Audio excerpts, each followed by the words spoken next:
Kwa hivyo you as a Kenyan, change how you think. Once you change how you think, leadership will change automatically. And don't just think about removing Ruto. Think about who you want to put.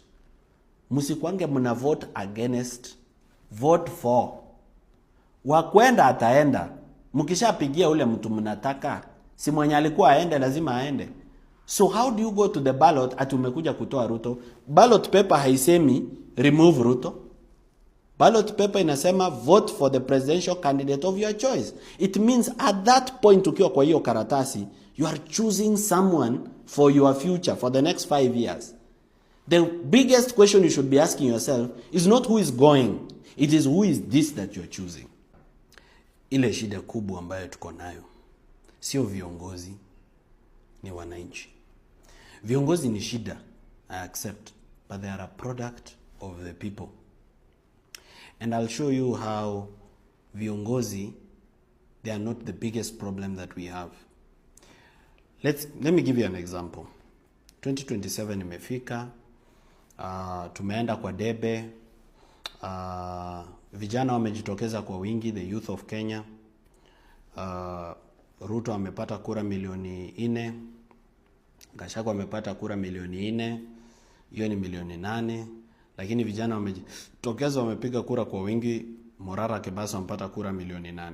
It's an example. And I've won, I've become your president. The biggest problem, one of the biggest problems that we have economically, ni debt, deni. Tuko na deni ya 12 trillion. Sasa kwa ile pesa huwa tunakusanya kutoka kwa KRA through revenue collection, 70% ya hiyo pesa inaenda kwa kulipa deni.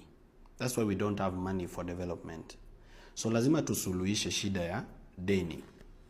So President Morara Kebaso amesema let's audit the public debt.